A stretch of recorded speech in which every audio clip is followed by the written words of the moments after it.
Olá, seja bem-vindo ao estudo de hoje. Hoje iremos aprender a maneira extraordinária como Deus conduziu a reforma na Suíça. Iremos ver também como Genebra se tornou o centro para a divulgação da mensagem da reforma.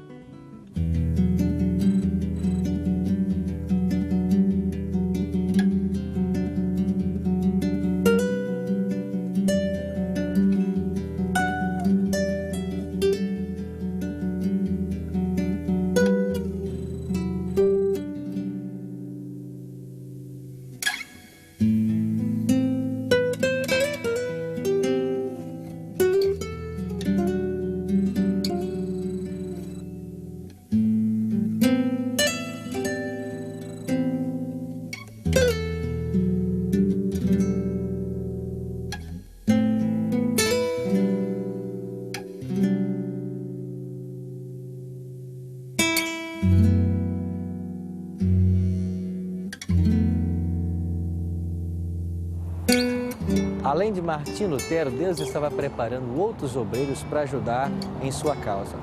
Em uma das escolas aqui de Paris, havia um jovem que dava mostras de espírito robusto, ardor intelectual e devoção religiosa. Seu gênio e aplicação logo fizeram dele o orgulho do colégio. Seu nome, João Calvino.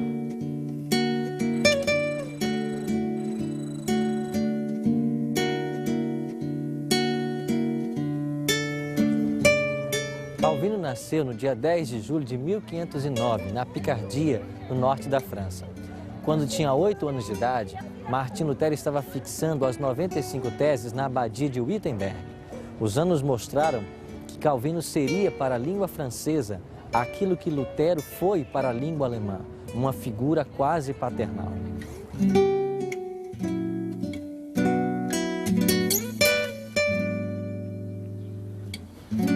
Calvino fora educado para o sacerdócio. Com apenas 12 anos de idade, foi colocado como capelão de uma pequena igreja. Ele achava que realmente os protestantes eram hereges e mereciam o fogo para o qual muitas vezes eram enviados.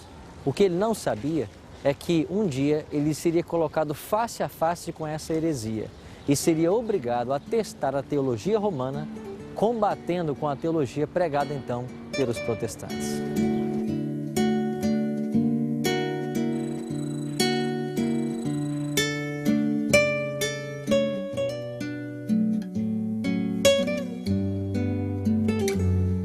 Estava aqui em Paris um primo de Calvino chamado Olivier, que havia se unido aos reformadores. Os dois muitas vezes se encontravam e vários debates a respeito da Bíblia eram feitos para ver quem de fato estaria com a razão. Olivier dizia que havia apenas duas espécies de religião. Uma do mundo, que ensinava que os homens podem ser salvos por suas boas obras e cerimônias, esta inventada pelo homem, e a outra religião é a revelada na Escritura Sagrada, que ensina que o homem deve esperar salvação unicamente pela livre graça de Deus.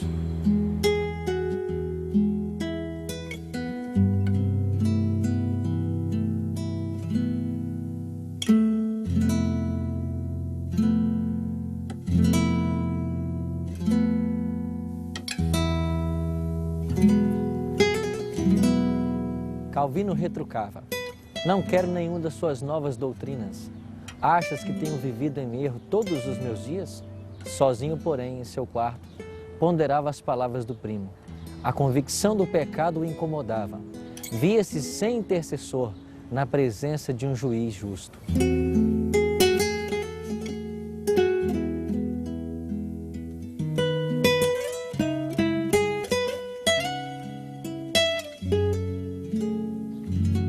Enquanto se empenhava nessa luta espiritual, Calvino casualmente visitou uma das praças públicas aqui de Paris e assistiu à queima de um herege.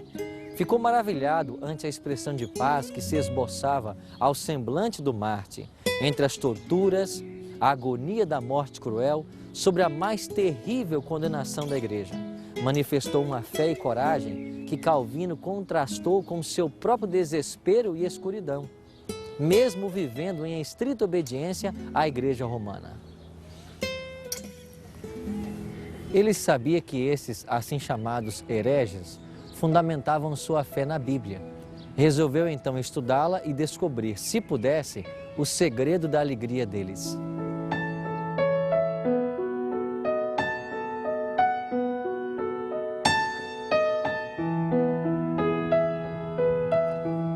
Resolveu então se dedicar ao evangelho pregado na Bíblia. Hesitou, porém, em se fazer pregador público. Era naturalmente tímido e tinha medo das grandes responsabilidades desse cargo.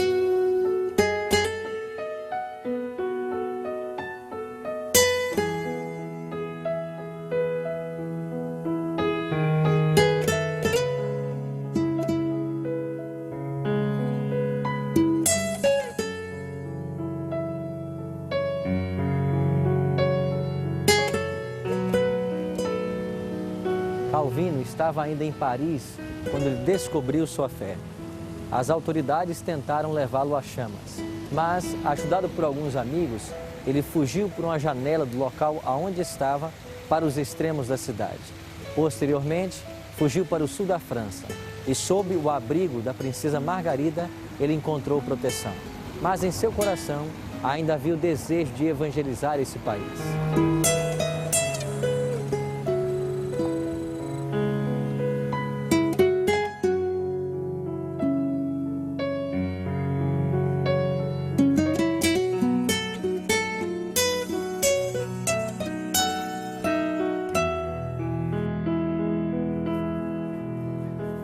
Calvino dedicou-se a pregar o Evangelho na França com todo o seu coração. Pessoas de todas as classes o ouviam com muita alegria. Aumentando, porém, o número de ouvintes, achou mais seguro reunir-se fora da cidade. Assim foi encontrada uma caverna, um local bem secreto, e ali a palavra de Deus era lida e explicada. Nessa caverna, num local isolado pela primeira vez na história da França, a Santa Ceia foi celebrada pelos protestantes. Para tentar frear a divulgação da mensagem da Reforma, uma nova bula papal foi promulgada trazendo de volta a Inquisição. Em muitos países, milhares dos mais puros e nobres cidadãos, dos mais educados, piedosos e intelectuais, foram mortos ou obrigados a fugir para outros países.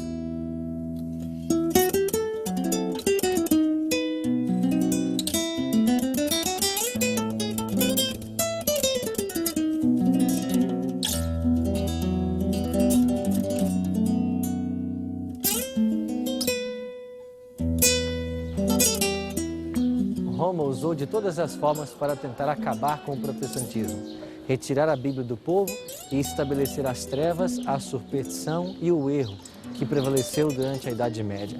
Mas Deus, através da sua bênção e de homens que levantou para manter avante a sua obra, não permitiu que a reforma desfalecesse.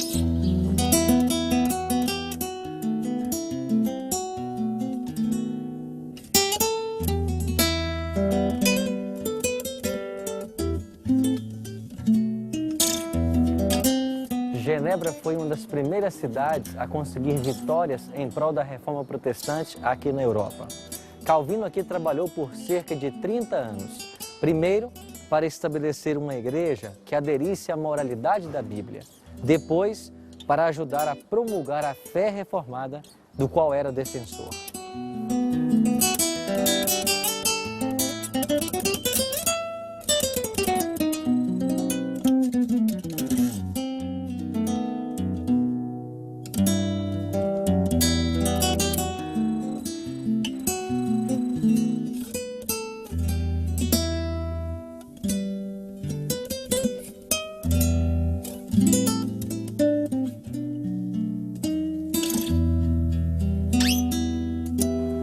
Pastor, que influência teve Genebra para a consolidação e difusão da fé reformada?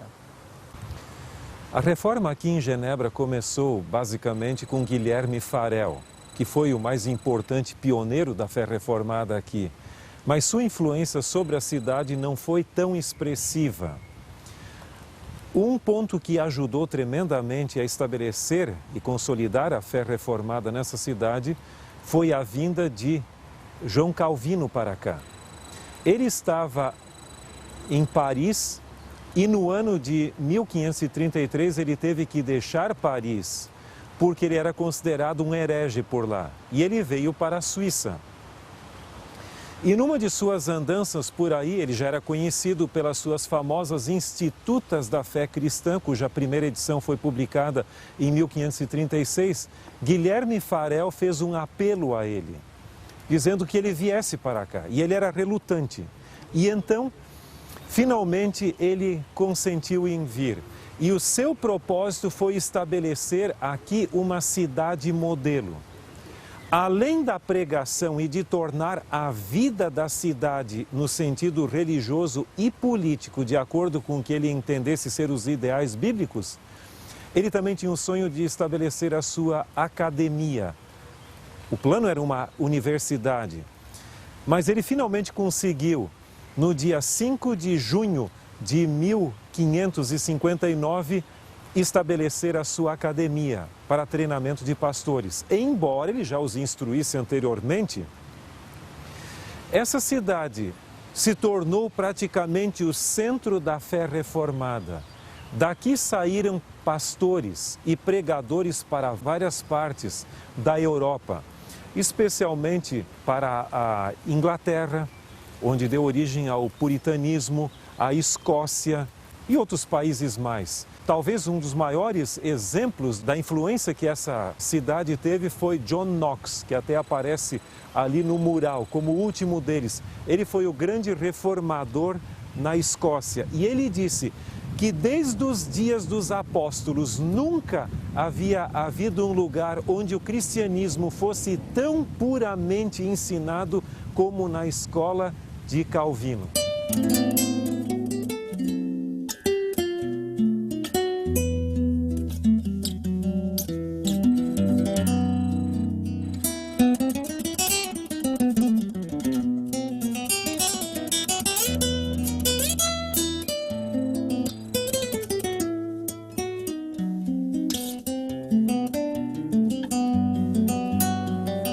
Calvino sonhava em uma reforma bem profunda em Genebra, envolvendo também o sistema educacional da cidade. A escola existente era bastante precária e ele tinha a ideia de estabelecer aqui uma universidade. Mas as finanças governamentais eram escassas. Consequentemente, depois de muitos esforços, ele conseguiu apenas estabelecer uma academia, a Academia de Genebra, que está ao fundo. Ela foi estabelecida em 1559 e desse lugar saíram muitas pessoas, novas gerações, treinadas para difundir a fé calvinista em muitos países. Essa instituição se tornou a precursora da atual Universidade de Genebra.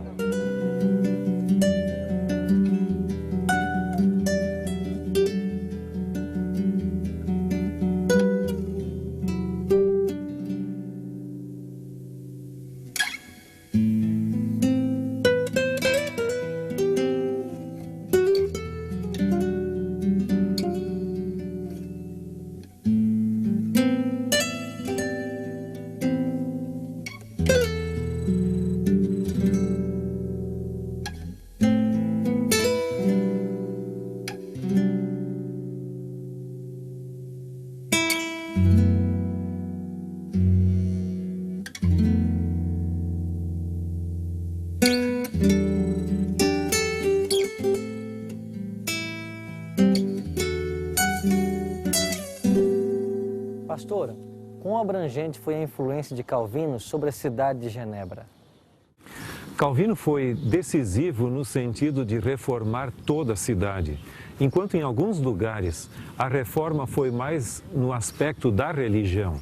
Aqui em Genebra influenciou a religião bem como a própria política e a vida social da cidade. O sistema administrativo foi influenciado por Calvino. Além disso, você vai ver que o próprio estilo de vida dos cidadãos também eram forjados pelo pensamento da reforma. Por exemplo, o consumo de bebidas alcoólicas, em certo sentido, era controlado. A reverência no culto da igreja. Se alguém risse durante o sermão ou tivesse um comportamento inadequado, ele era convidado a se retirar. Pessoas que não se conformassem com o estilo de vida proposto por Calvino eram convidadas a se retirar da cidade de tal maneira que o próprio ambiente aqui em Genebra fosse um ambiente cristão. Devemos ter em mente também que Calvino era um refugiado francês. Isso fez com que a sua reforma tivesse uma abrangência mais internacional.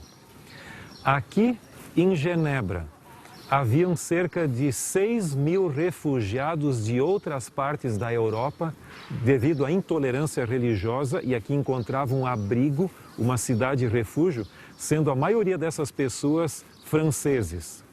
Desta forma, aqui houve uma espécie de abrigo, cidade de refúgio para a reforma, onde em outros lugares havia intolerância religiosa. Isso se tornou, em resumo, uma cidade modelo para a reforma.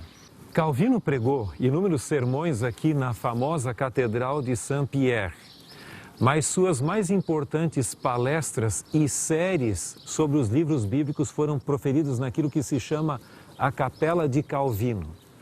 Pessoas da cidade, de outros lugares, assistiam essas palestras, se convenciam dos seus ensinamentos e levavam a mensagem de Calvino para outros lugares da Suíça, bem como de outros países. Em seus últimos anos de vida, a saúde de Calvino começou a vacilar, sofrendo de enxaquecas, hemorragia pulmonar, pedra nos rins, foi por vezes levado carregado para o púlpito. João Calvino faleceu então em Genebra, no dia 27 de maio de 1564.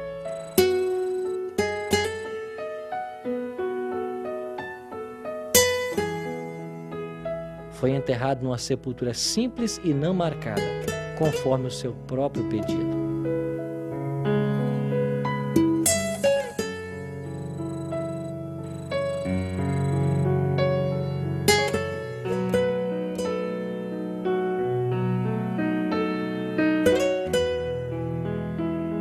Os principais reformadores foram homens de vida humilde, homens que, em seu tempo, eram os mais livres do orgulho e da influência do fanatismo. Entre estes estava Ulrich Zwingli.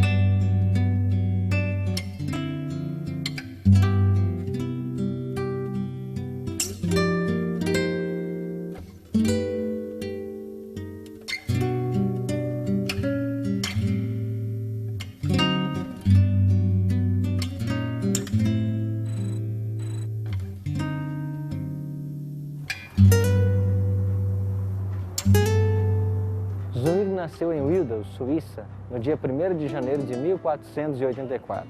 O ambiente em que viveu na meninice e os ensinos que recebeu foram de modo a prepará-lo para a sua missão futura. Criado em meio à natureza, seu espírito foi logo impressionado com o senso da grandeza e da majestade de Deus.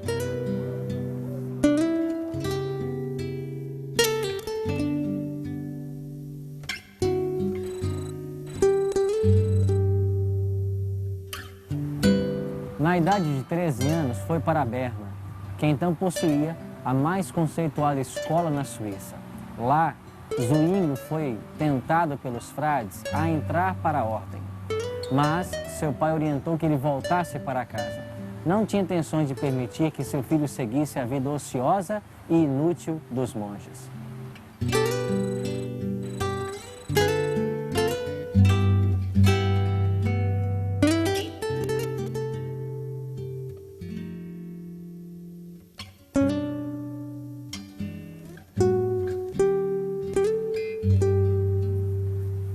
A ordem foi obedecida, mas o jovem não poderia estar contente por muito tempo em seu vale natal e logo retornou aos estudos, dirigindo-se depois para a Basileia. Foi ali que Zwingli ouviu pela primeira vez do Evangelho da Livre Graça de Deus, através do professor Wittenbach.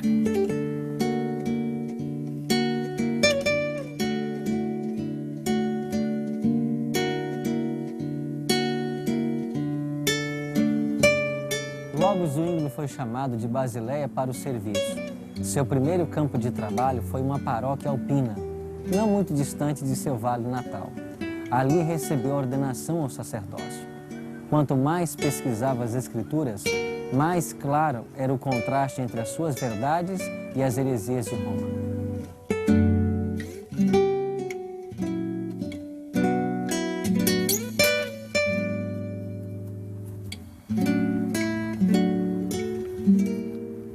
A doutrina que Zwinglio pregava, ele não a recebera de Lutero. Era a doutrina de Cristo.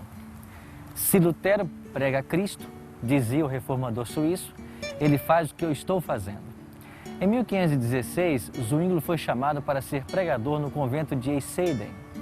Depois de 3 anos ali, foi chamado para o cargo de pregador na Catedral de Zurique, que era então a cidade mais importante da Suíça.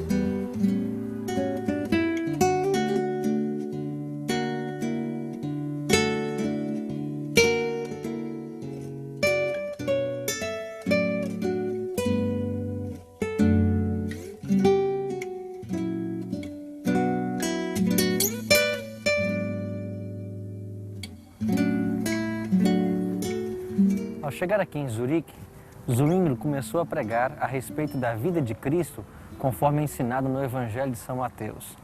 Ele pregava sobre a vida, os ensinos e a morte de Cristo. Grandes multidões afluíam para ouvir a sua pregação.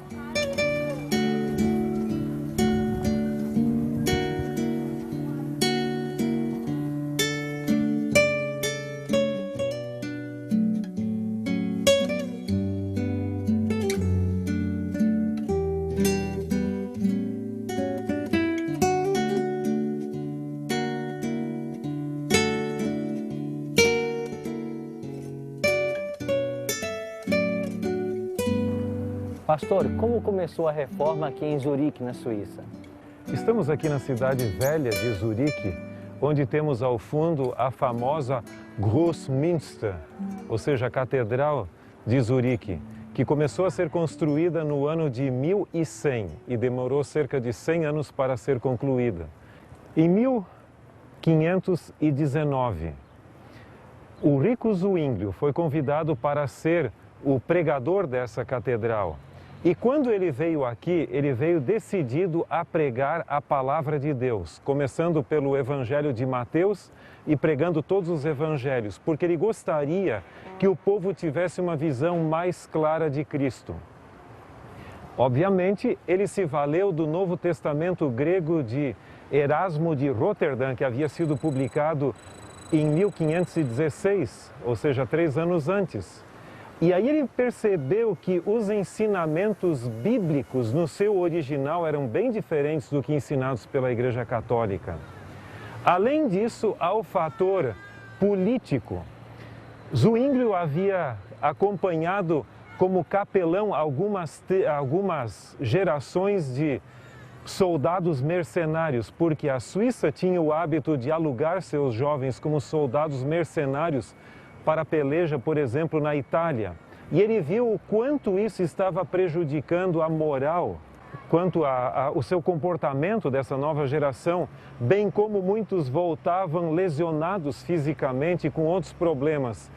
E ele decidiu que deveria ter uma reforma não apenas espiritual, mas até mesmo política. Para Zwinglio, a reforma não era meramente um movimento religioso, era um movimento religioso, social e político. E esse foi o perfil que ele assumiu. Aqui em Zurique foi abandonada a missa em 1525. Houve outras reformas significativas quanto à questão do tráfico de indulgências e também das relíquias e outros aspectos da religião católica. Portanto, foi um processo significativo a consolidação da reforma aqui no que se chama de Suíça alemã.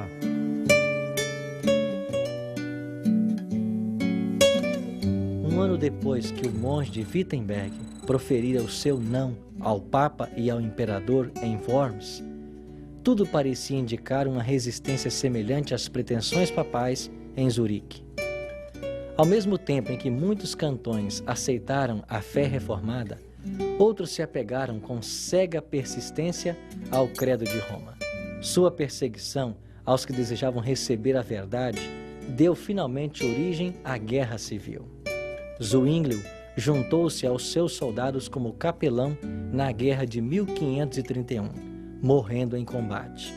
Tombou assim mais um dos gigantes da fé, que sacrificaram tudo para ver a verdade de Deus sendo exaltada acima da tradição e dos erros comumente pregados.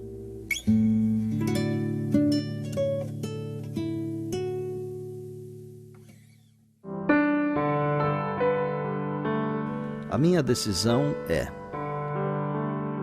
após conhecer o exemplo de homens que se dedicaram à verdade e em levar avante a obra de Deus como Calvino e Zwinglio, tomo hoje a decisão de ser um fiel representante de Cristo e ficar em pé pela verdade, ainda que enfrente provações e sofrimentos por causa da minha fé.